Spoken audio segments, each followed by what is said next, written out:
ఈ ఉదయకాలం మీ అందరికి కూడా ప్రభు నామమున వందనాలు చెల్లిస్తూ ఉంటున్నాను.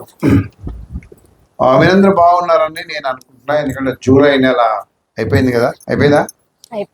7 నెలలు అయిపోయినాయి. ఇంకా 4 నెలలు ఉంది. క్రిస్మస్ ఎన్ని నెలలు ఉంది? ఇంకా క్రిస్మస్ ఎన్ని నెలలు ఉంది ఇంకా. కాబట్టి చాలా మంది ఆషాఢం సేల్లో కనిపించారు నాకు. So it's good. మరి ఈరోజు పోయిన వారం మనము ఒక సబ్జెక్ట్ ఆలోచన చేస్తున్నాం. ఏంటో సబ్జెక్టు? పోయిన వారం మనం ఏం నేర్చుకున్నాం? నిజమైన విశ్వాసి లక్షణాలు. విశ్వాసి లక్షణాలు అంటే నిజంగా రక్షింపబడిన వ్యక్తి ఎలా ఉండాలని బైబిల్ చెప్తుంది అని మనం నేర్చుకున్నాం. దాంట్లో మొదటి లక్షణం ఏంటంటే, ఎవరైనా నేను విశ్వాసిని అంటే అతను ఫస్ట్ అనుభవం దేని నుంచి రావాలి? మారు మనసు పొందాలి అని మనం మాట్లాడుకున్నాం. మారు మనసుతోనే విశ్వాస జీవితం లేకపోతే క్రైస్తవ జీవితం ప్రారంభించబడుతుంది. క్రైస్తవ జీవితం మారు మనసు లేకుండా కూడా ప్రారంభించవచ్చు. ఎట్లా? తల్లిదండ్రులు క్రైస్తవులు కాబట్టి నేను కూడా క్రైస్తవుని, తల్లిదండ్రులు క్రైస్తవులు కాబట్టి నేను కూడా క్రైస్తవుని. లేకపోతే ఈ తల్లిదండ్రులు క్రైస్తవులు, పిల్లలు కూడా చర్చి కార్యకలాపాలను పాల్పొందారు అనుకోండి. కాబట్టి నేను కూడా ఏంటి? క్రైస్తవుని, క్రైస్తవురాల్ని. నికోదేమో అని ఒక ఆయన వచ్చాడు. గుర్తు చేస్తున్నాను నేను. ఆయన శాస్త్రి, పండితుడు, పరిసయ్యుడు, ఆయన శాస్త్రి. ఆ రోజుల్లో ధర్మశాస్త్రం యాజకుల దగ్గర, శాస్త్రుల పరిసయ్యుల దగ్గర ఉండేది. అందరి దగ్గర ఉండేది కాదు ధర్మశాస్త్రం. వాళ్ళే ధర్మశాస్త్రంలో ఉన్న ఆజ్ఞలన్నింటినీ చదివి వాటిని ప్రజలకి విశదీకరించి చెప్పేవాళ్ళు. అటువంటి వ్యక్తి ఈయన యేసు ప్రభు యొక్క బోధ విన్న తర్వాత యోహాను సువార్త 3వ అధ్యాయంలో యేసు ప్రభు దగ్గరికి వచ్చి, నువ్వు బోధకుడా, నువ్వు చాలా గొప్ప బోధకుడు అని నేను నమ్ముతున్నాను. దేవుడు నిన్ను పంపితే తప్ప, దేవుడు నీకు చెప్తే తప్ప నీవు ఈ సంగతులు మాకు వివరించట్లేదని నేను నమ్ముతున్నాను అన్నాడు. చూడండి, యోహాను సువార్త 3వ అధ్యాయం. యోహాను సువార్త 3వ అధ్యాయం 1వ వచనం చదువుతాం. యూదుల అధికారి అయిన నికోదేమను పరిసయ్యుడు ఒకడుండెను. అతడు రాత్రి యందు ఆయన యొద్దకు వచ్చి బోధకుడా, నీవు దేవుని యొద్ద నుండి వచ్చిన బోధకుడు అని మేమెరుగుదుము. దేవుడు అతనికి తోడై ఉంటేనే గాని నీవు చేయుచున్న సూచక క్రియలను ఎవడునూ చేయలేడని ఆయనతో చెప్పెను. అందుకు యేసు అతనితో ఒకడు క్రొత్తగా జన్మించితేనే కాని అతడు దేవుని రాజ్యమును చూడలేడని నీతో నిశ్చయంగా చెప్పుచున్నాను. ఆయనేమో పొగిడాడు. దేవా, అసలు నువ్వు ఎంత గొప్పోడివి, దేవుడు నీకు తోడై ఉంటే గాని నువ్వు ఇట్లాంటి సూచక్రియలన్నీ చేయలేడని, ఒకటి చేయటం అసాధ్యము అంటే యేసు ప్రభు ఏం చెప్పాడు? నా సంగతి పక్కన పెట్టిరా బాబు, ఒకడు కొత్తగా జన్మించితేనే కానీ అతడు దేవుని రాజ్యమును చూడలేడని నీతో నిశ్చయముగా చెప్పుచున్నాను అన్నాడు కదా. అంటే యేసు అన్నాడు, నువ్వు నన్ను తర్వాత పొగుడుతూలే కానీ ముందు నువ్వు పరలోక రాజ్యానికి రావాలంటే నువ్వు మారు మనసు పొందు. కాబట్టి నేను పోయిన వారం మనం ఆలోచన చేశాం. ఒక వ్యక్తి పరలోక రాజ్యానికి రావాలంటే, లేకపోతే నిజమైన విశ్వాసి యొక్క మొదటి లక్షణం మారు మనసు పొందడం. మారు మనసు ఉంటేనే నువ్వు విశ్వాసి కింద పరిగణించబడతావు. సో ఈరోజు రెండో విషయం మనం ఆలోచన చేద్దాం. రెండో విషయంలోనికి వద్దాం మనం. ఇవన్నీ మనం పోయిన వారం చూసాము ఇవన్నీ. రెండో విషయంలోనికి వద్దాం మనం.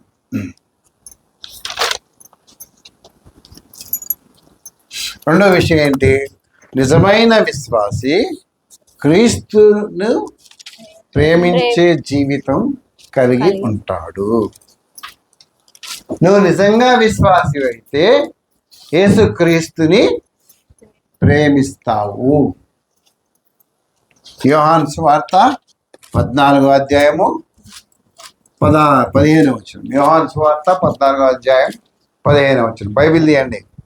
యోహాను సువార్త 14వ అధ్యాయము 15వ వచనం. మీరు నన్ను ప్రేమించిన ఎడల నా ఆజ్ఞలను గైకొందురు. ఎట్లా తెలుసు నువ్వు మనం దేవుని ప్రేమిస్తున్నామని?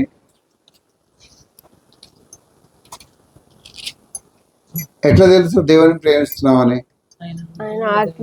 అక్కడ ఉంది కదా, అక్కడ మళ్ళీ చదవండి. మీరు నన్ను ప్రేమించిన ఎడల నా ఆజ్ఞలను గైకొందురు. యేసు ప్రభుని ప్రేమించే జీవితం. నువ్వు యేసు ప్రభు నిజంగా ప్రేమిస్తున్నావు అనుకో, నీలో కానీ ఏం చేస్తావు నువ్వు? ఆయన ఆజ్ఞలను గైకొంటావు. ఆయన గైకొంటావు అంటే ఆయన ఆజ్ఞల ప్రకారం నడుచుకుంటావు. ఆయన ఆజ్ఞలను నెరవేరుస్తావు. ఆయన ఆజ్ఞల ప్రకారం నీ జీవితాన్ని క్రమపరుచుకుంటావు, మార్చుకుంటావు. ఆయన ఆజ్ఞలను పాటించటం లేదంటే నువ్వు ఆయనని ప్రేమించటం లేదు.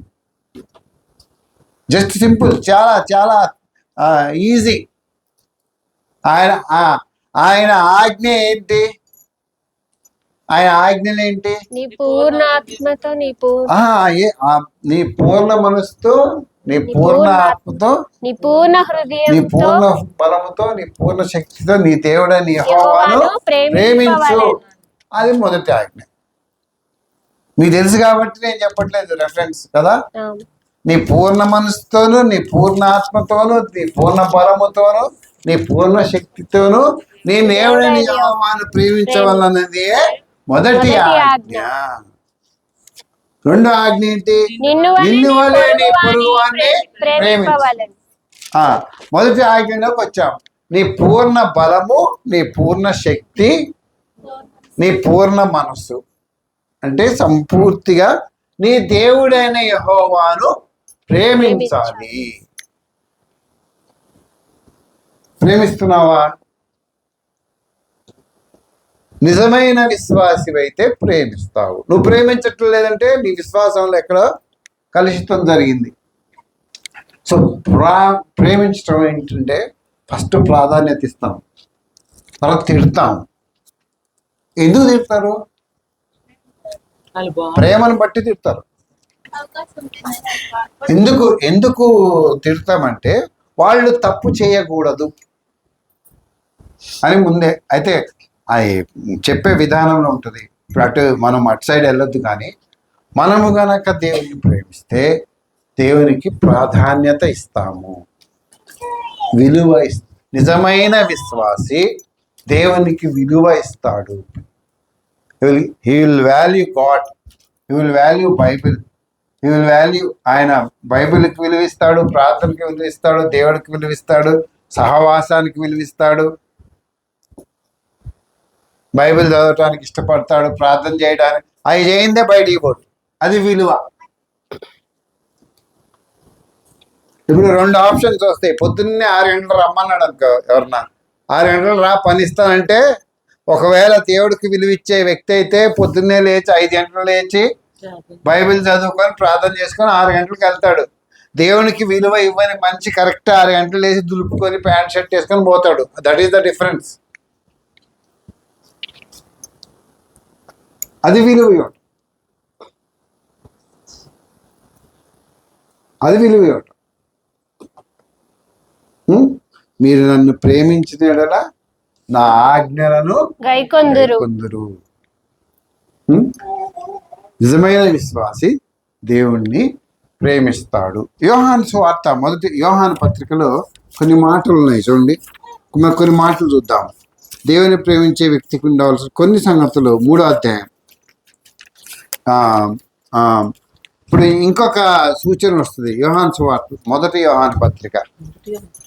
నేను దేవుని ప్రేమిస్తే ఒకటి లక్షణం ఏంటి? నువ్వు దేవునికి విలువిస్తావు. నీ పూర్ణ హృదయంతో, నీ ఇక్కడ కూర్చున్నావంటే డ్యూటీ వైజ్ కూర్చోవు. దేవుడు ఆరాధన, దేవుని ఆరాధిస్తున్నాను, దేవుడు నాతో ఏం మాట్లాడతాడు, నా జీవితం ఏంటి, లేదా నేను ప్రభు బల్లో పాలు పొందాలి. ప్రభు బల్లో నువ్వు పాలు పొందాలి, అది దేవుని యొక్క ఆజ్ఞ. తర్వాత దేవుని ఆజ్ఞ కాదు, దేవుని ఆజ్ఞ మాత్రమే కాదు, అది దేవుడు మనకి ఇచ్చిన ఒక ఆధిక్యత, ప్రివిలేజ్. దేవుని సన్నిధి ఉంది అక్కడ, ఒక ప్రివిలేజ్. దేవుడు మనకి ఇచ్చిన ఒక ఆధిక్యత ప్రభు వల్ల. నువ్వు దేవుని కనుక ప్రేమిస్తే అక్కడికి వస్తావు, ప్రతిరోజు వస్తావు. నువ్వు ప్రేమించటం లేదంటే వెళ్ళిపోతావు.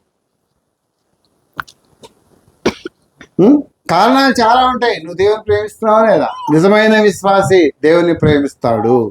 కష్టమైన, నష్టమైన, బాధ అయినా, ఇరుకైన, ఇబ్బంది అయినా, ప్రాణం పోయేంత వరకు దేవుని వెంబడిస్తూనే ఉంటాడు.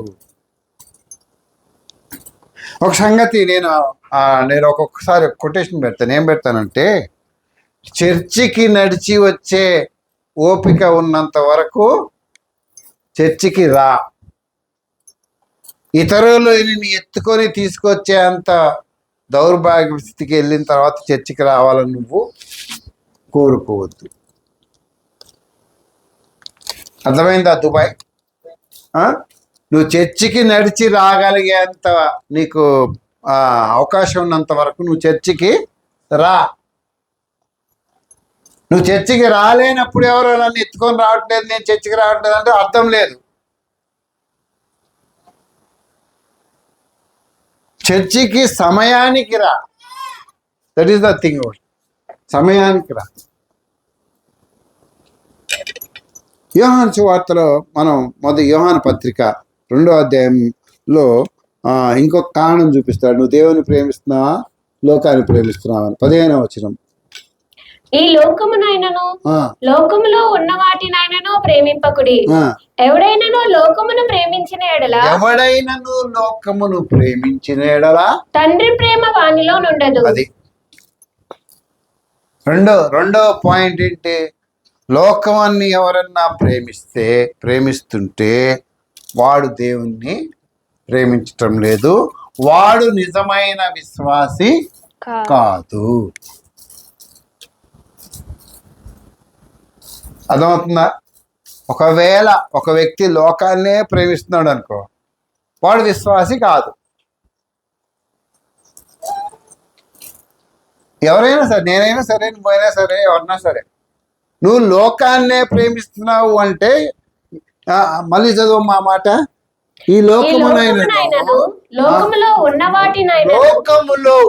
వాటినైనను ప్రేమించొద్దు. లోకం కానీ, లోకంలో ఉన్న వాటిని కానీ ప్రేమించొద్దు. మరి ఎట్లా పాస్టర్ గారు? మరి లోకంలో ఉన్నావు, నువ్వు లోకంలో ఉన్నావు కానీ లోకంలో ప్రేమించొద్దు. లోకంలో ఉన్న వాటిని ప్రేమించొద్దు. ఎందుకు ప్రేమించొద్దు? చదువు మా కన్యూ చేయి. ఎవడైనా లోకమును ప్రేమించిన ఎడల తండ్రి ప్రేమ వానిలో నుండదు. లోకములో ఉన్నదంతయు అనగా శరీరాశయు, నేత్రాశయు, జీవపు డంబమును తండ్రి వలన వచ్చినవి కావు, అవి లోక సంబంధమైనవే. ఈ లోకాన్ని మూడు కేటగిరీస్, 3 స్టేజెస్ చెప్పాడు. మూడు రకాలుగా విభజించాడు. ఒకటి శరీరాశ, రెండోది నేత్రాశ, మూడోది జీవ. ఈ లోకాన్ని ప్రేమించొద్దు, ఈ లోకంలో ఉన్న వాటిని ప్రేమించొద్దు అంటే, ఈ లోకంలో ఏమున్నాయి? శరీరాశ ఉంది, నేత్రాశ ఉంది, జీవం ఉంటుంది. నిజమైన విశ్వాసి లోకాన్ని ప్రేమించడు. శరీరాశ అంటే శరీరాశ అంటే ఏం తింటామా, ఏం ధరించా, శరీరానికి కలిగే ఆశలు.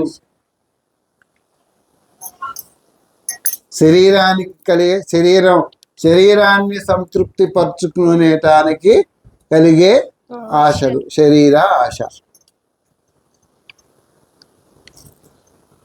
ఇంకా నువ్వు దాన్నే ప్రేమిస్తుంటే నువ్వు దేవుని ప్రేమించట్లేదని అర్థం. ఇప్పుడు శరీరం సండే పొద్దు నుంచి నాకు కళ్ళు తిరుగుతున్నాయి, నాతో సైతానే ఉన్నాడు, మెసేజ్ టైంకి వెళ్ళొచ్చు కదా. ఎప్పుడు వెళ్ళొచ్చు అన్నాడు? నిజమే కదా, మెసేజ్ టైంకి రావచ్చు కదా. లేదు లేదు, నేను మెసేజ్ టైం కాదు అంటే నాలో నేనే చెప్పుకుంటున్నా, నేను కరెక్ట్ టైంకే వెళ్తా. శరీర ఆశలు ఎప్పుడూ మనల్ని వెనక్కి లాగుతాయి. ఎక్కువసేపు పడుకోవచ్చు కదా, వర్షం పడుతుంది, సంఘ ప్రార్థన ఉంది, ఇప్పుడు ఈ వర్షం తరుచుకుంటా వెళ్ళటం అవసరమా?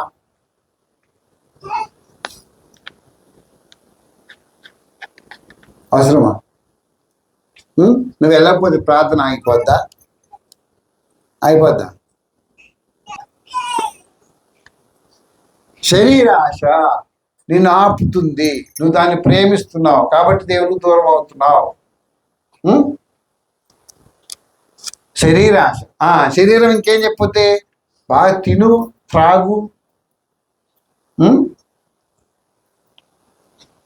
శరీరాశ. రెండోది ఏం చెప్పాడు? నేత్రాశ. నేత్రాశ అంటే కంటితో చూసినవన్నీ కావాలి, చెయ్యాలి. నేత్రాశ. పని చేస్తూ ఉంటావు.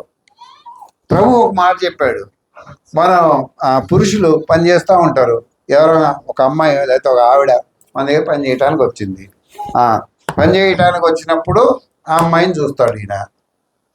XYZ ఎక్స్ అన్నాయిని చూసాడు అనుకో, చూడంగానే సైతాన్ ఏమంటాడు? భలే ఉంది కదా, ఎవరు నాతో ఉండవు, నీతో ఉండవు, నీ మనసుతో చెప్తాడు. ఏమంటాడు నీ మనసు? సైతాన్ ఏమంటాడు? బాగుంది కదా అంటాడు.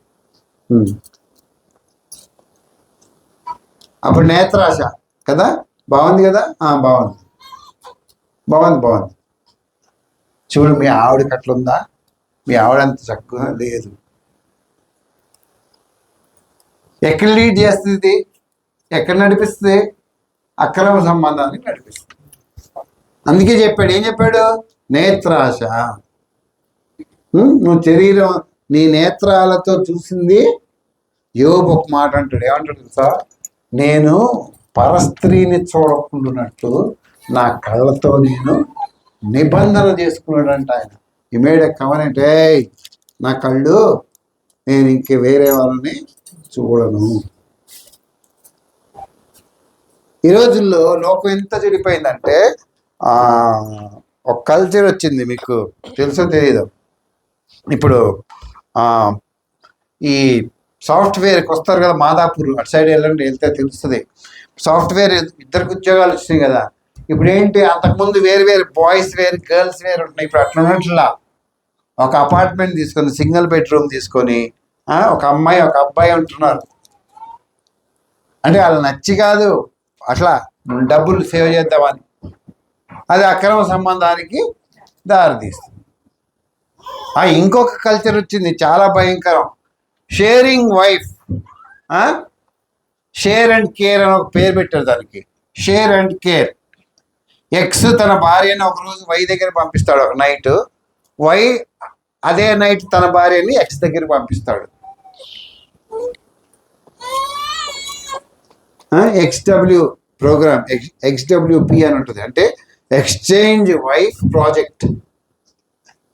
Exchange wife project XWP.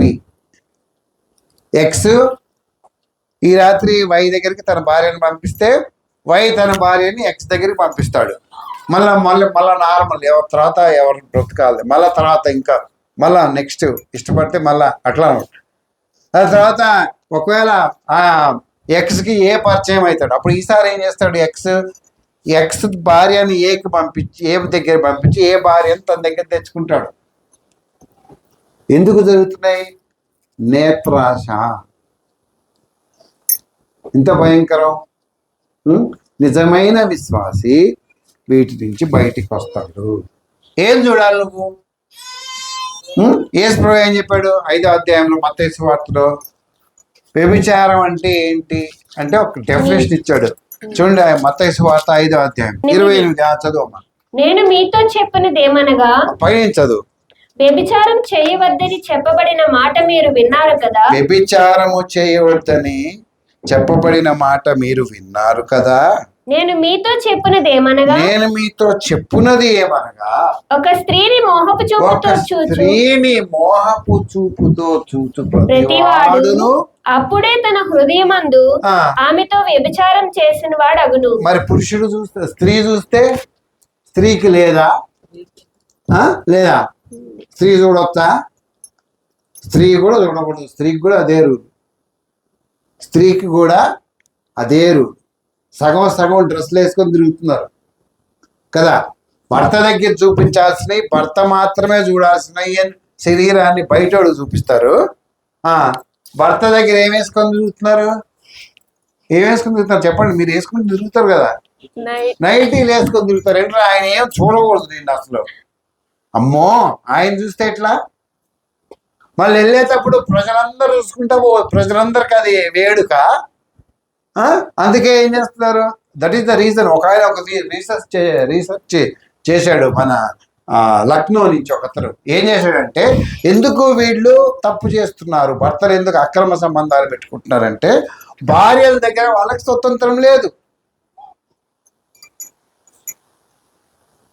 అందుకే భర్తలు ఏం చేస్తారు, బయట పోతున్నప్పుడు వాళ్ళని చూసుకొని వాళ్ళతో పాటు సంబంధాలు పెట్టుకుంటున్నారు.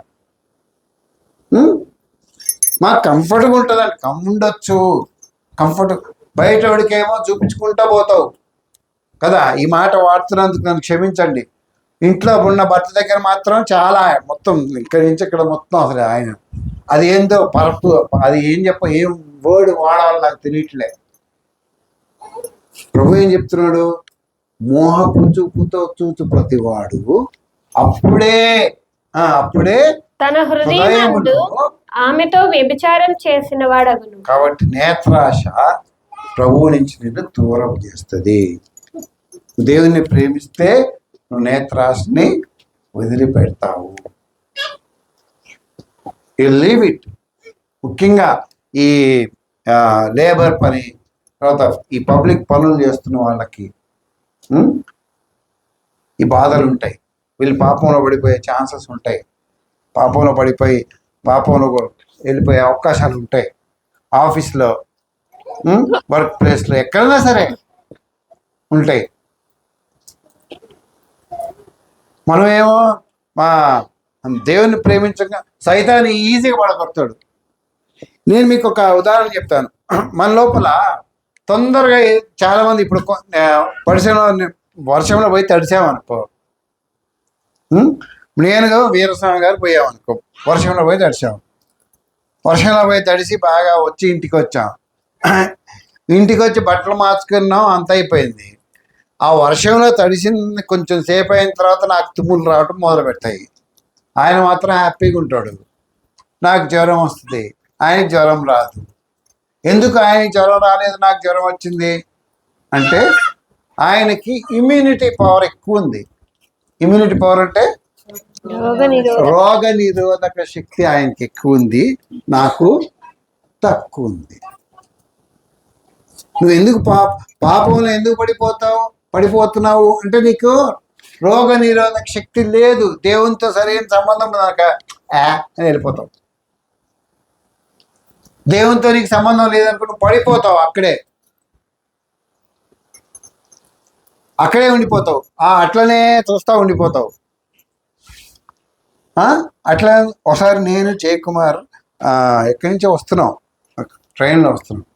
ఒక ఆమె ఇట్లా ఎక్కడ ఎక్కింది, రాజమండ్రిలోనే ఎక్కడ ఎక్కింది. మేము వైజాగ్ వెళ్తున్నప్పుడు ఆమె బయట చెంగు జారిపోయింది.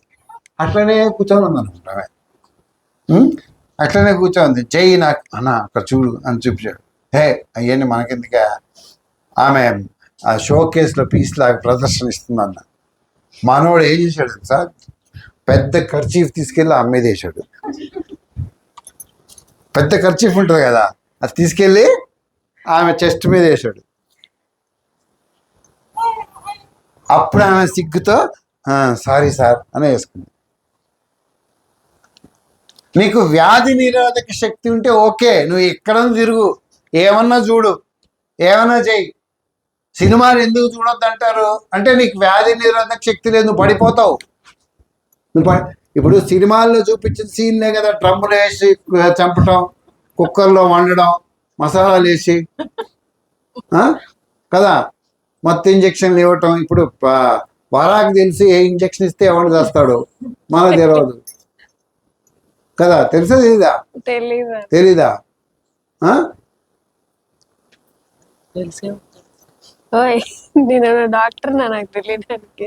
తెలుసు మొన్న అందుకే ఆమెకి ఇచ్చావు, సిక్ అయింది కాబట్టి వ్యాధి. మూడోది ఏమన్నాడు? శరీరాశయు, నేత్రాశయు, మూడో లోకంలో ఉన్నదేంటి? జీవపు డంబము, గర్వము. ఈ లోకంలో గర్వం ఉంది. నువ్వు దేవుని నీ లోపల నువ్వు దేవుని ప్రేమిస్తున్నావు లేదా అంటే మూడో సైన్ ఏంటి?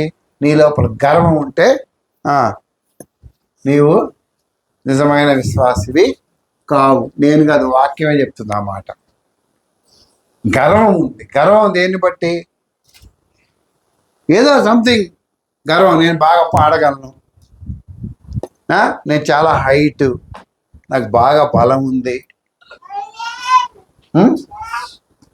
కదా, నేను గడ్డం ఇంత స్మార్ట్గా ఉన్నా. ఇప్పుడు మా తిరుపతి అన్న ఉన్నాడు అనుకో, నేను పొడువుగా, అసలు కొంచెమే పొట్టుంది కానీ పొడువుగా మంచి గడ్డంతో నన్ను చూడంగానే నేను ప్రభాస్ లాగున్నా. అంటే ఎగ్జాంపుల్ చెప్తున్నా. గర్వం. పాస్టర్ ఉందనుకో, అవేమన్నా గర్వం ఎందుకు వస్తానికి? నేను చర్చిలో ఉన్న వాళ్ళందరికంటే నల్లగా ఉన్నా. సారీ, ఎట్లుంది? తెల్లగా ఉన్నావా నల్లగా ఉన్నావా?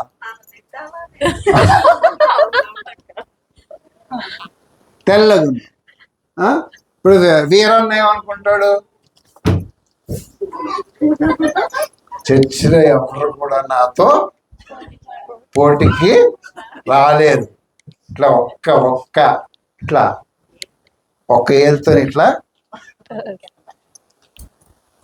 నేను ఎగ్జాంపుల్స్ మామూలుగా చెప్తున్నా. కొందరు గర్వం ఉంటుంది, నాకు ఎక్కువ చీరలు ఉన్నాయి. నేను ఒక్కసారి బ్రష్ పడితే చెప్పు కిషోర్ ఏమైంది?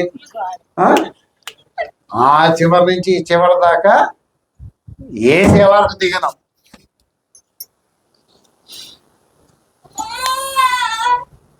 నాకు బాగా డబ్బు ఉంది, గర్వం. నాకు బాగా చదువు ఉంది, గర్వం. నేను అందం ఉంది, నాకు బాగా అందం ఉంది, గర్వం. నేను బాగా బైబిల్ చదవగలను, గర్వం. నేను లేకపోతే అసలు ఎవరు పాటలు పాడరు, గర్వం కదా.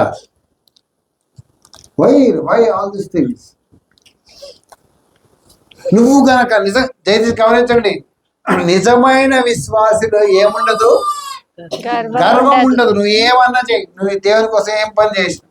ఏమంటాడు పౌలు? ఏమంటాడు? నేను మీ అందరిలో చిన్నవాడిని, హానికరుణ్ణి, హింసకరుణ్ణి. నాకున్న అన్ని కూడా ఫిలిప్పీ పత్రిక ఒకసారి చూద్దాం.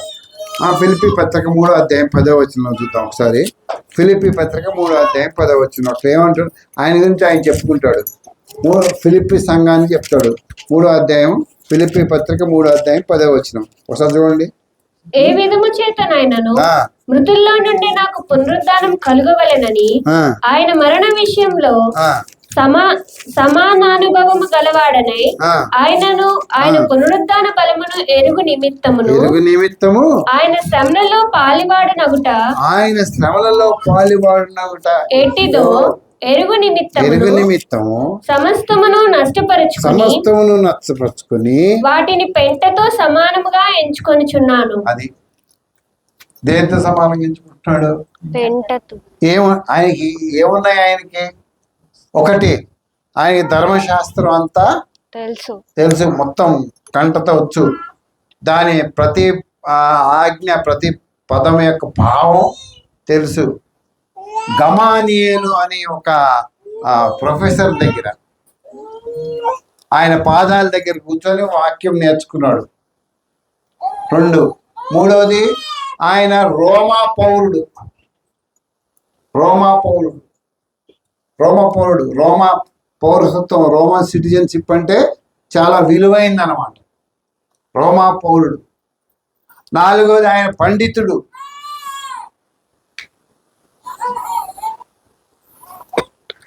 5వది ఆయన సైనికుడు కదా, అధికారి. రోమా ప్రభుత్వంలో ముఖ్యమైన అధికారి ఆయన. అందుకే ఏం చేశాడు, రోమా ప్రభుత్వం దగ్గర సౌలు పర్మిషన్ తీసుకొని క్రైస్తవుల్ని హింసించడం మొదలుపెట్టాడు. యేసు ప్రభు కాలంలో, యేసు చనిపోయిన తర్వాత. అంత గొప్ప అధికారి. ప్రభువుని తెలుసుకున్న తర్వాత ఏమంటున్నాడు, ఇదిగో నేను సమస్తమును పెంటతో సమానంగా ఎంచుకుంటున్నాను. నీ బలము, నీ శక్తి, నీ టాలెంట్స్, నీ డబ్బు, నీ అధికారం, నీ అందము, నీ ఆకర్షణ అన్నీ కూడా ప్రభు ముందేంటి, పెంట. అప్పుడే నీకు గర్వం రాదు. ఇప్పుడు ఏమనుకోవాలి, అరే నేను చాలా చిన్నోడిని, అసలు నాకేం తెలియదు, దేవుని కృప. మళ్ళీ ఏమంటాడు, నేనేమై ఉన్నాను అది దేవుని కృప అయి ఉన్నాను అంటాడు. What ever I'm by the grace of the God. అట్లా అనుకుంటే నువ్వు దేవుని ప్రేమిస్తావు. అసలు దేవుణ్ణి ప్రేమిస్తున్నావా లేదా విషయం చూసావు కదా. యేసు ప్రభు ఒకసారి యోహాన్ని ఒక ప్రశ్న అడిగాడు. చూడండి, యోహాను సువార్త 21వ అధ్యాయంలో యేసు ప్రభు యోహాన్ గారిని 21వ అధ్యాయము 15వ వచనం పేతురుని అడిగాడు కదా. యోహాను సువార్త 21వ అధ్యాయము 15వ వచనం. అందరు తీయండి. అక్కడ యేసు ప్రభు అడుగుతాడు. వారు భోజనం చేసిన తరువాత యేసు సీమోను పేతురుని చూచి, యోహాను కుమారుడు అయిన సీమోను, వీరికంటే నీవు నన్ను ఎక్కువగా ప్రేమించుచున్నావా అని అడగగా, అతడు, అవును ప్రభువా, నేను నిన్ను ప్రేమించుచున్నానని నీవే ఎరుగుదువని ఆయనతో చెప్పాను. ఎందుకు ఆయన అడిగాడు చెప్పాలి. ఎందుకు ఆయన్నే అడిగాడు?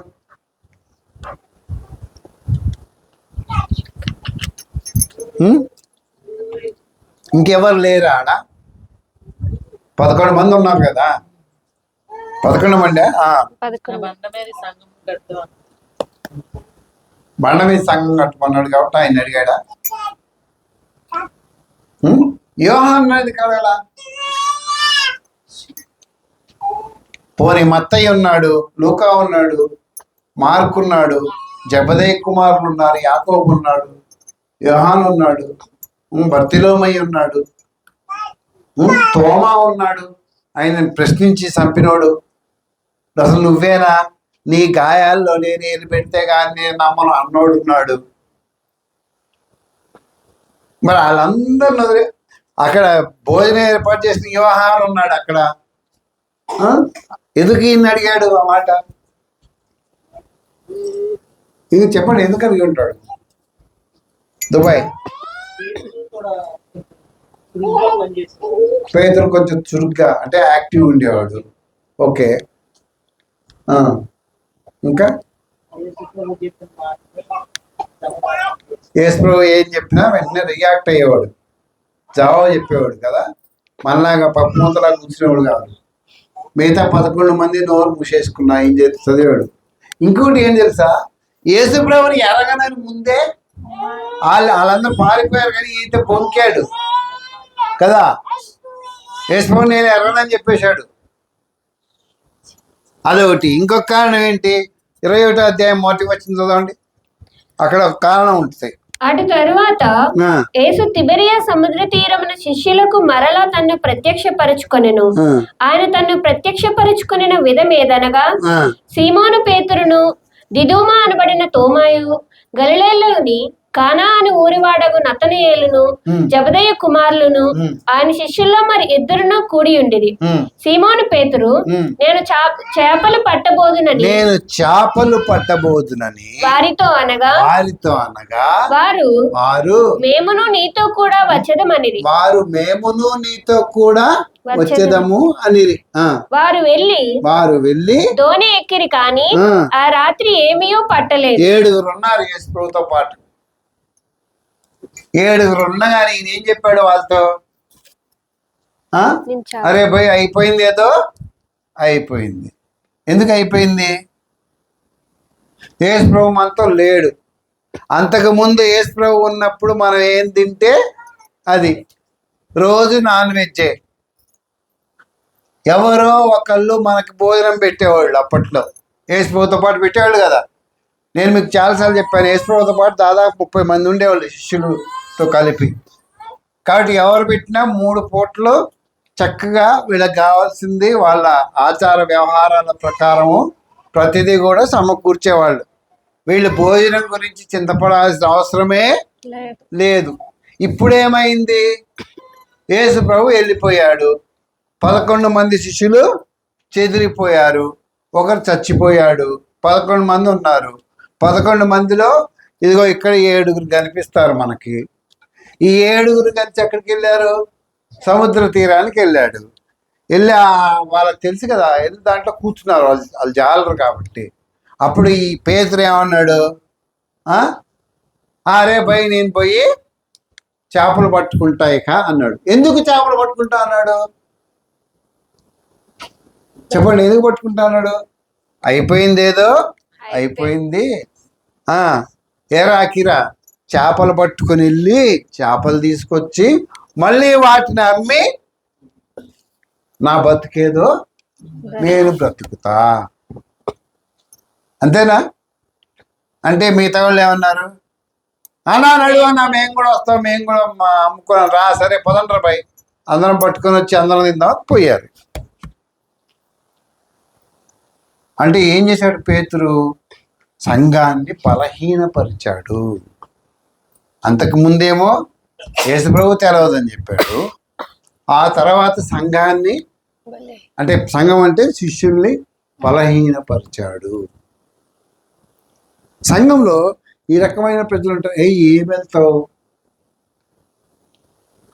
వర్షం వస్తుంది కదా,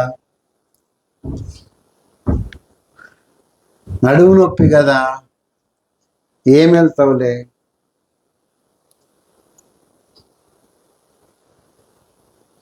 సంఘాన్ని బలహీనపరిచాడు.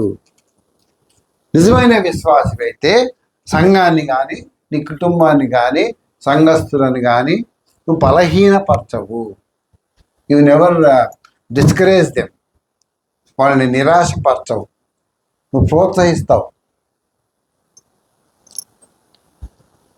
బలహీనపరచాడు. ఆదివారము విలువ ఒకప్పుడు, ఇప్పుడు బిల్డర్ రమ్మన్నాడు అనుకో, లేకపోతే పని ఇస్తా అన్నాడు అనుకో, పలానోళ్ళు రమ్మన్నారు అనుకో, నన్ను ఒక ఆయన ఈరోజు పొద్దున్న రాన్నా అన్నాడు. నేను సాయంత్రం వస్తా కానీ పొద్దున్న రానన్నా. సాయంత్రం వర్షం వస్తుంది అన్నాడు. రాని వర్షం వస్తే నేను దడిచి వస్తాను కదా, నీకెందుకు, నేనైతే వస్తాను. బలహీనపరుస్తాడు. అందుకే పేతురుని ఏమడిగాడు? సీమోను కుమారుడు, యోహాను కుమారుడు అయిన సీమోను, వీరికంటే నీవు నన్ను ఎక్కువగా ప్రేమిస్తున్నావా? ప్రియారా గమనించండి, వీరికంటే, చర్చిలో ఉన్న వారి కంటే, పాస్టర్ కంటే నువ్వు నన్ను ఎక్కువ ప్రేమిస్తున్నావా అంటే భలే లాజికల్ ఆన్సర్ ఇచ్చాడు ఈయన. 16 వచ్చింది చదువు. ఆయన అతడు అవును ప్రభువా ఏమన్నాడు? ఎస్ లార్డ్, నేను నిన్ను ప్రేమించుచున్నానని నీవే ఎరుగుదువని ఆయనతో చెప్పాను. అది నేను నిన్ను ప్రేమిస్తున్నానని నీకే తెలుసు కదా ప్రభువా అన్నాడు. ఇప్పుడు ఇది చదివినప్పుడు మనం మీరు చెప్పండి, ఆయన దేవుని ప్రేమిస్తున్నాడా? నన్ను అడిగితే ప్రేమించట్లేదు. ఎందుకు ప్రేమించట్లేదు? ప్రేమించేవాడైతే యేసు ప్రభు కోసం ఎదురు చూస్తా ఏదో పని చేసేవాడు. ఈయన ఏం చేశాడు? తిరిగి చేపలు పట్టుకొని వెళ్ళిపోదాం, మనం మనం మనం మన పరిమాణం చేసుకుందాం, అయిపోయింది 3.5 సంవత్సరాలు, మనం బతుకుదాం అనుకున్నాడు. ఎట్లాగో నేను బుంకాను కదా, క్షమాపణ కూడా చెప్పేసిన, అయిపోయింది. ఆయన ఎట్లా వెళ్ళిపోతాడు, 40 రోజులు వెళ్ళిపోతా అని చెప్పాడు కాబట్టి అది కూడా దగ్గర పడ్డది, వెళ్ళిపోతాడు. So I wanted to go and continue my profession. నేను మళ్ళీ తిరిగి వెళ్ళి నా యొక్క వృత్తిని కొనసాగిస్తాను. దేవుని ప్రేమిస్తే, నిజంగా దేవుని ప్రేమిస్తే నువ్వు నీ వృత్తికి కాదు, దేవుని పనికి ప్రాధాన్యత ఇస్తావు, విలువ ఇస్తావు. సంఘములో ప్రార్థన ఉంది, విలువ ఇస్తావు. సంఘంలో కూడికుంది, విలువ ఇస్తావు. ఒక విశ్వాసి గృహంలో కూడికుంది, నువ్వు విలువ ఇస్తావు. Will give value.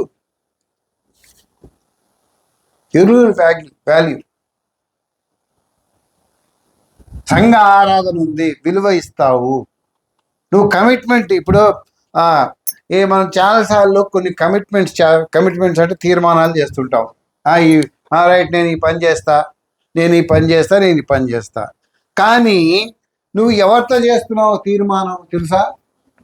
దేవుడితో చేస్తున్నావు. సంఘం విషయంకి వస్తే, దేవుడు సంధ్య అందనుకో, నేను ఇక్కడి నుంచి రోజు నేనే క్లీన్ చేస్తా అందనుకో, ఏంటది? చర్చి రోజు ఎవరికి ఇవ్వద్దు పాస్టర్ గారు, నేను మా ఆయన వచ్చి క్లీన్ చేస్తా అందనుకో. అంటే ఆమె ఎవరితో చేసింది ఆ తీర్మానం? దేవుడితో చేసింది, నాతో కాదు. సో ఒకవేళ అటువంటి తీర్మానం చేస్తే ఆమె బ్రతికున్నంత వరకు ఎట్టి పరిస్థితి వచ్చినా సరే ఆమె అనుకున్న టైంకి, ఆమె చెప్పిన టైంకి తప్పకుండా వచ్చి చర్చిని క్లీన్ చేయాలి. సో జీవపు డంబము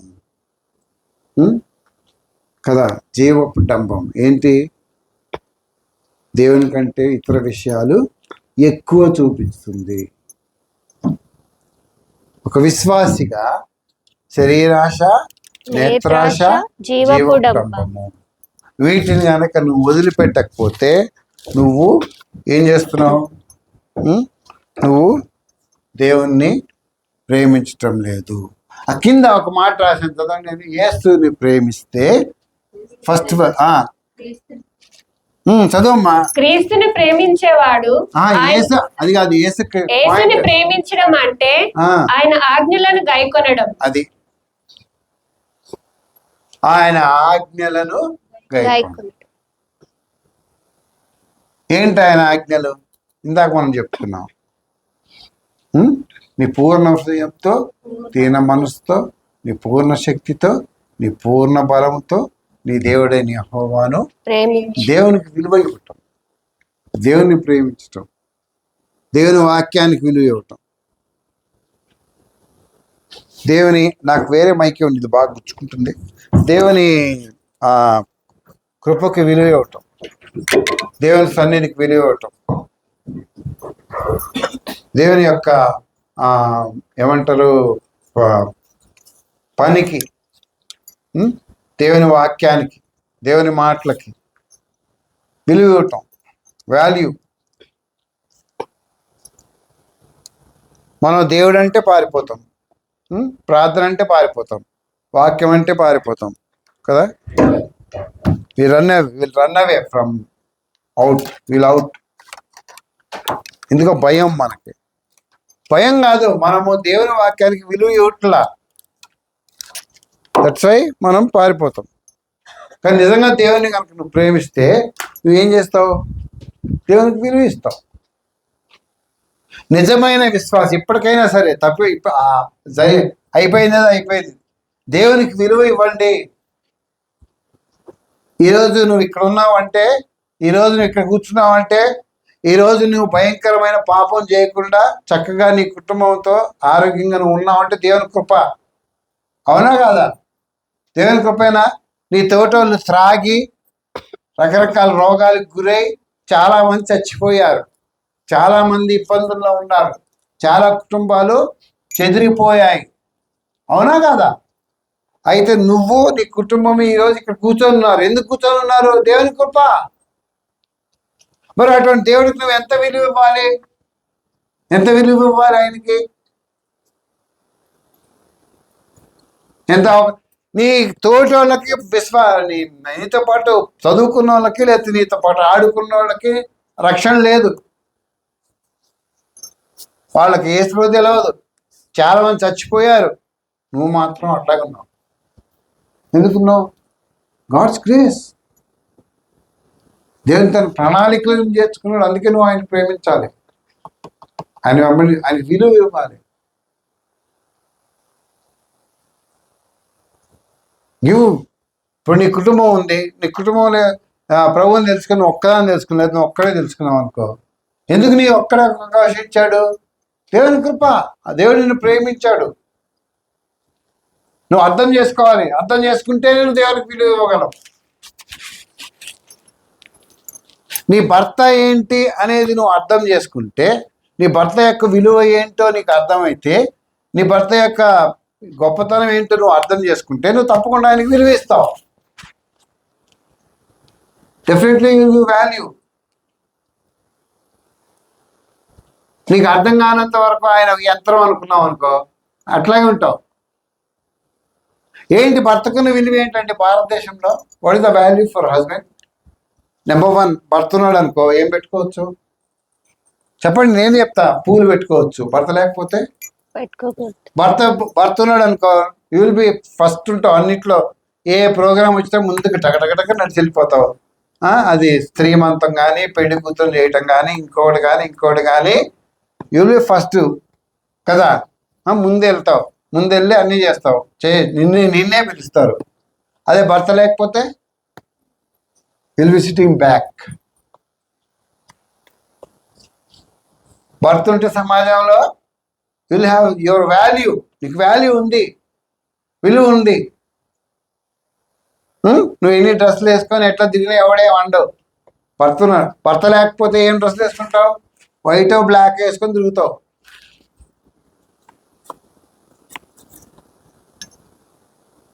యేసు ప్రభు యొక్క నువ్వు ఇచ్చే విలువ ఏంటి? యేసు ప్రభు యొక్క గొప్పతనం ఏంటి? నువ్వు ఆయన విలువ ఇవ్వకపోతే నువ్వు ఆయన్ని ప్రేమించడం లేదు.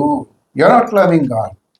నువ్వు నిజమైన విశ్వాసి కాదు. నువ్వు చెప్పుకో, నేను విశ్వాసం అని చెప్పుకో, కానీ నువ్వు యూఆర్ నాట్ గాడ్. దేవుడి వాక్యం సపోర్ట్ చేయదు.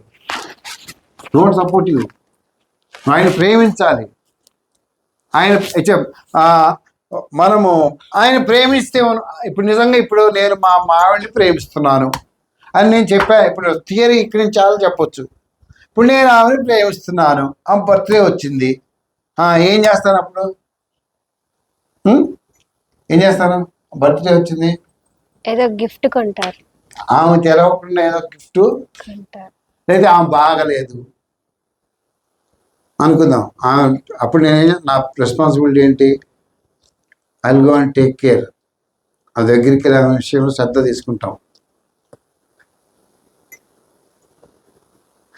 ఆమె ఒక కాస్ట్లీ చాలా ఖరీదైన తప్పు చేసింది. అదే గ్రేస్ చేస్తే డబడబడబడా తిట్టిపెడదు. ఆమె చేస్తే ఏమంటాం? గట్టి ఒకసారి చూసి దాన్ని ఎలా రికవర్ చేయాలో ఆలోచన చేస్తాం.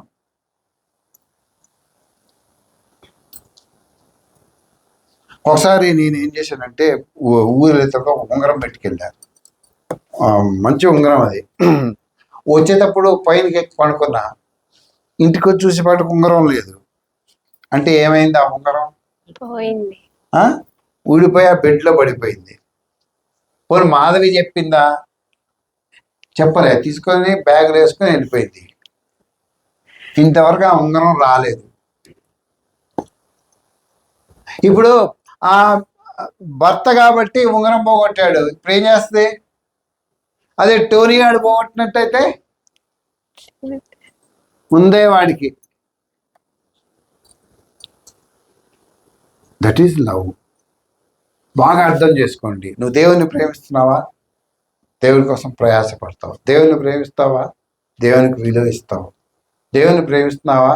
దేవుని మాటలకు విలువ ఇస్తావు. దేవుని ప్రేమిస్తున్నావా? దేవుని పరిచర్యకు విలువ ఇస్తావు. ఇప్పుడు చాలామంది మిషనరీస్ వచ్చారు. ప్రపంచం అంతా మిషనరీస్ వచ్చారు.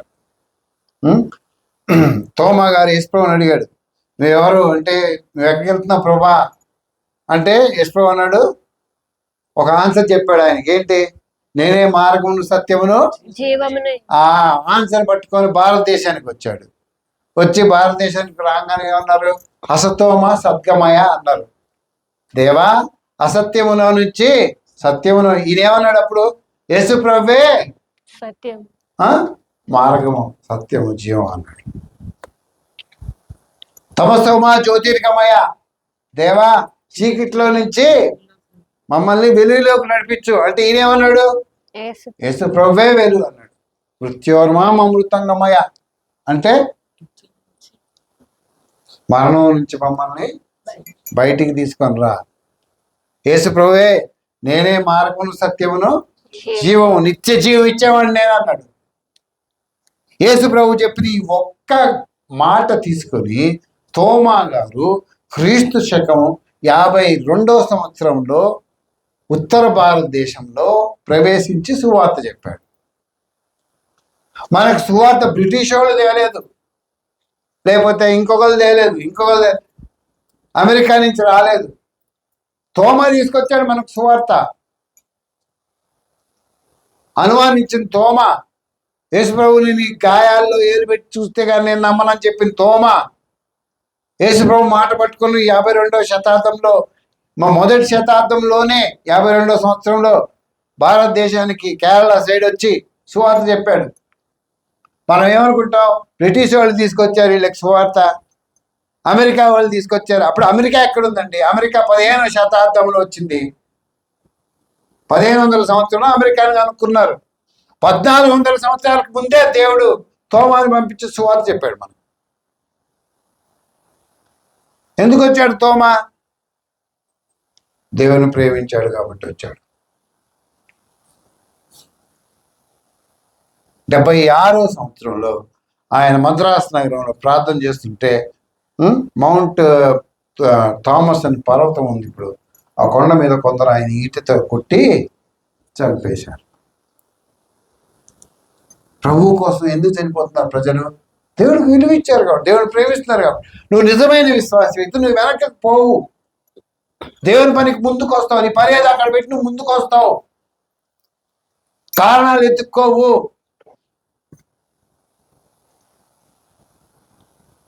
సో యేసు ప్రభువును నువ్వు ప్రేమిస్తే ఆయన్ని వెంబడిస్తావు, ఆయన మాట వింటావు, ఆయన పనులు చేస్తావు, ఆయనకు విలువ ఇస్తావు. ఈ లోకాన్ని పెంటతో సమానంగా ఎంచుకుంటావు. నీకున్న డబ్బు ఇప్పుడు కోట్ల రూపాయలు విలువ ఉంది. ఎవరు ఆమె? లతా మంగేష్కర్ గారు. ఆమె చనిపోయే ముందు ఒక స్టేట్మెంట్ ఇచ్చింది. ఏమి స్టేట్మెంట్ ఇచ్చిందంటే, నేను సొంతగా నడిచి వెళ్ళేదాన్ని, నాకు 1000 కోట్ల రూపాయలు డబ్బులు ఉన్నాయి, నేను సొంతగా నడిచి వెళ్ళేదాన్ని. కానీ ఇప్పుడు నేను నడవాలంటే నన్ను ఒకరు పట్టుకొని తీసుకెళ్ళాలి. ఇప్పుడు నేను చనిపోతాను ఇక్కడ, నేను ఒక్కదానే పోవాలి, నాతో పాటు ఎవరు రారు.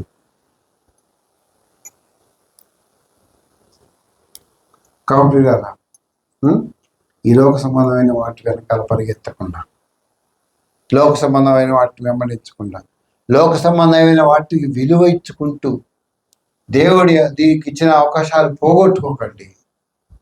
దేవుని ప్రేమించండి, నిజమైన విశ్వాసం ఉండండి, దేవుని వెంబడించండి. యేసు ప్రభు వస్తాడు, యేసు ప్రభు తప్పకుండా వస్తాడు. ఎప్పుడు వస్తాడు?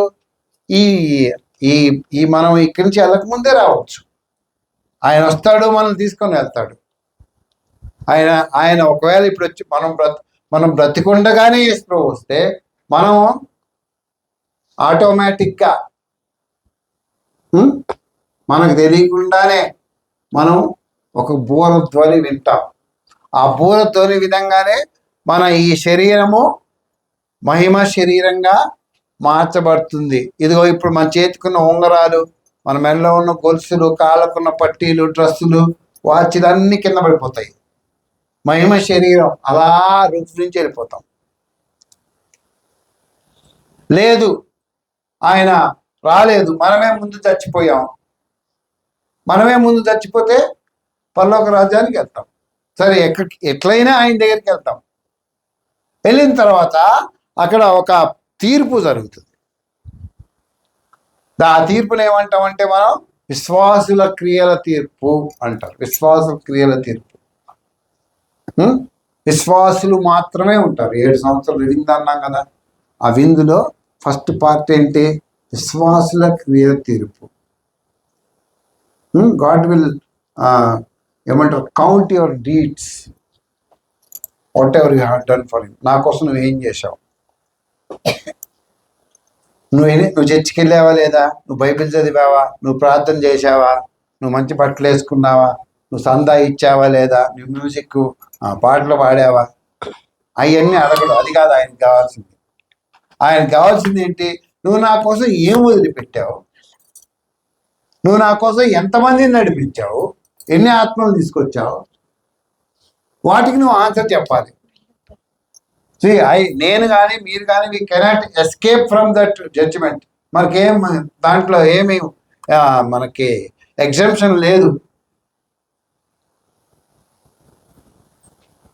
మినహాయింపు లేదు.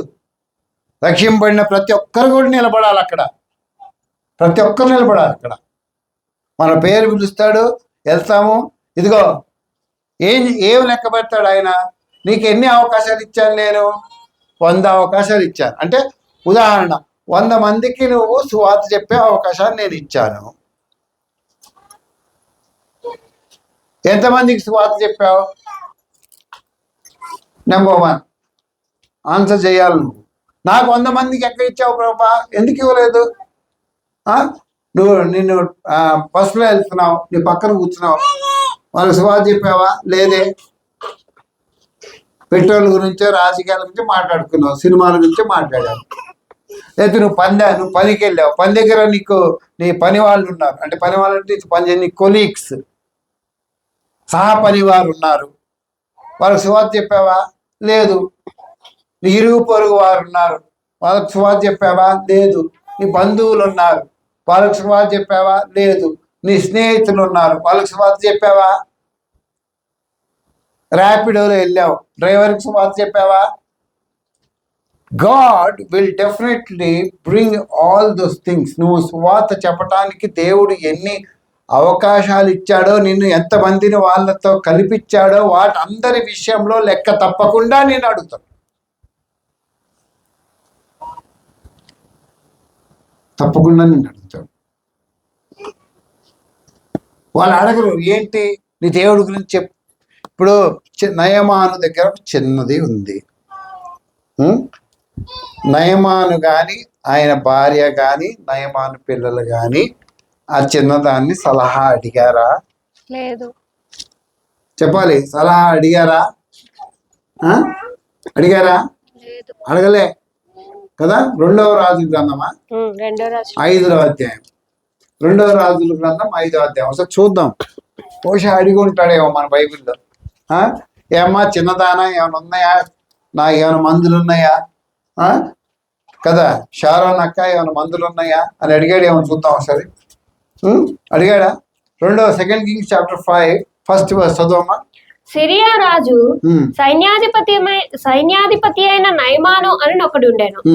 అతని చేత యెహోవాయే సిరియా దేశమునకు జయము కలుగజేసి ఉండెను గనుక అతడు తన యజమానుని దృష్టికి గనుడై దయ పొందినవాడు ఆయన.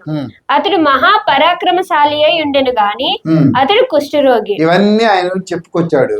ఆయన గొప్పతనం చెప్పి లాస్ట్ కి ఏమన్నాడు? కానీ అతడు కుష్ఠరోగి. ఓకే.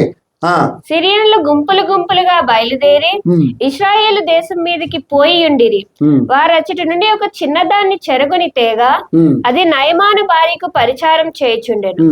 అది షోమ్రోనులోనున్న ప్రవక్త దగ్గర అది షోమ్రోనులో ఉన్న ప్రవక్త దగ్గర నా ఏలినవాడు ఉండవలనని నేనెంతో కోరుచున్నాను అని అతడు నా ఏలినవానికి కలిగిన కుష్ఠరోగమును బాగు చేయనని తన యజమానురాలితో అనెను. ఎవరు వాళ్ళ యజమానురాలు అడిగింది ఏమిని? ఏమ్మా నా మొగుడు చూడు, అంత ఎట్లా నువ్వు బట్టలు ఉతుకుతున్నావు కదా, చమురు వాసన వస్తుంది, రసిక్ కారుతుంది, రక్తం కారుతుంది, రోజుకో డ్రెస్ మార్చాల్సి వస్తుంది, నువ్వు ఉతకలేక వస్తున్నావు, ఏంటమ్మా దీనికి ఏమైనా ఉందా అని అడిగింది యజమానురాలు. యజమానురాలు అడగలేదు, ఈ పాపే చెప్పింది. ఏమని? నా ఏలిన వాడు షోమ్రోన్లో ఉన్న ప్రవక్త దగ్గరికి వెళ్ళాలని నేను కోరుకుంటున్నాను, అతడు స్వస్థపరుస్తాడు. యేసు ప్రభువు గురించి పార్దుని నీ ఫ్రెండ్స్ అడగరు. యేసు ప్రభు ఎవరో చెప్పు అని అడగరు. అది సబ్జెక్టే కాదు, నువ్వే చెప్పాలి, అది నీ బాధ్యత. అది అడుగుతాడు యేసు ప్రభు. నేను ఎందుకు ఉంచాడు ఇక్కడ? మీరు సర్వలోకానికి వెళ్ళి సర్వ సృష్టికి సువార్తను, దట్ ఈస్ యువర్ రెస్పాన్సిబిలిటీ. నువ్వు దేవుని ప్రేమిస్తే ఆయన ఆజ్ఞను పాటిస్తావు. నువ్వు నిజమైన విశ్వాసం అయితే ఆయన్ని ప్రేమిస్తావు. సో ఈరోజు ప్రభు పరలోకలు చాలా మంది మన పొద్దున్న లేచిన కానించి రాత్రి నిద్రపోయేంత వరకు. ఒకసారి నేను ఒక లారీలో ట్రావెల్ చేస్తున్నాను, బీహార్ నుంచి వస్తుంది లారీ. అప్పుడు మహబూబాబాద్లో పనిచేసేవాడిని. ఆ రోజు అలా బస్సులు స్ట్రైక్ అయితే అక్కడ లారీ టిఫిన్ చేస్తున్న లారీ, అరే ఎక్కడికి వెళ్తున్నావు భయ్ అంటే, నేను హైదరాబాద్కి వెళ్తున్నాను సార్ అంటే. బీహార్. అరే భయ్ ఎవరన్నా ఉన్నారంట, రండి సార్. ఎంత అంటే, మీ ఇష్టం సార్ అన్నాడు. 300 ఇస్తాను, బస్ ఛార్జ్ అంతే ఉందంటే, ఠీక్ సాబ్ అన్నాడు. ఎక్కిన తర్వాత కొంత దూరం వెళ్ళిన తర్వాత ఒక పుస్తకం కింద పడింది, ఒక కవరు అంటారు. తీస్తే దాంట్లో బైబిల్ ఉంది, బీహార్ భాషలో ఉంది ఆ బైబిల్. తీసుకొని ఏంటిది అని అడిగా. అంటే ఇది నా హిందీలో ఏ మేరా జీవన్ కు బదల్ దియా సాబ్ అని, ఇది నా జీవితాన్ని మార్చేసింది అంటే. అమ్మా ఏం చెప్తాడు ఇతను విందామని నేను యాక్టింగ్. అవునా, నీ జీవితాన్ని మార్చేసిందా? మరి కింద ఇక్కడ పెట్టేవే మరి అట్లాగుంది అంటే. అంతకుముందు నువ్వు వేరే ఉండేవాడివా? తెల్లగా ఉన్నాడు అంటే అంతకుముందు నల్లగా ఉండేవాడివా అన్న. రంగుగా సార్, మేరా నా లైఫ్, నా అంతర్గతంగా నన్ను మార్చేసింది అన్నాడు. ఏం మార్చింది నిన్ను అంటే, ఒకప్పుడు తాగేవాడిని, తాగకుండా మానించింది. ఒకప్పుడు వ్యభిచారం చేసేవాడిని, మోసం చేసేవాడిని, నా భార్యను హింసించేవాడిని, చాలామంది ఆడవాళ్ళతో సంబంధాలు ఉండేవి. ఒకసారి నేను చర్చికి వెళ్ళాను, యేసుప్రభు దేవుడిని నమ్మాను, నాకు కొంచెం చదవటం వచ్చు. యేసయ్య నేను పాపిని అని నేను చెప్పా యేసయ్యకి. యేసుప్రభు నన్ను క్షమించు అని అడిగా, ఆయన నన్ను క్షమించాడు. అవునా, చెప్పగానే క్షమిస్తాడా? ఏది ఒకసారి మాట్లాడించా ఆయన అన్న. అంటే మీరు ప్రార్థన చేస్తే దేవుడు మీతో మాట్లాడతారు సార్.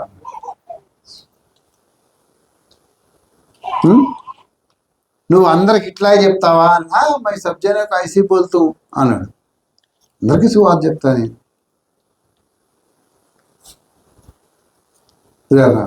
మరి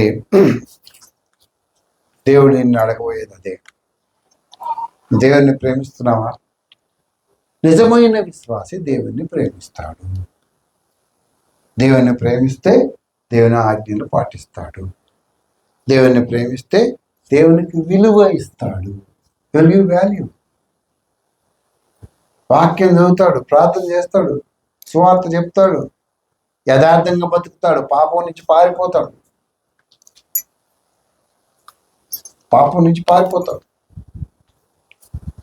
పాపాన్ని ఎత్తుక్కుంటా పోడు, దేవుని టైము దేవునితో గడుపుతాడు. నువ్వు చూసే యూట్యూబ్ కానీ ఇంకోటి కానీ ఏం చూస్తున్నావు?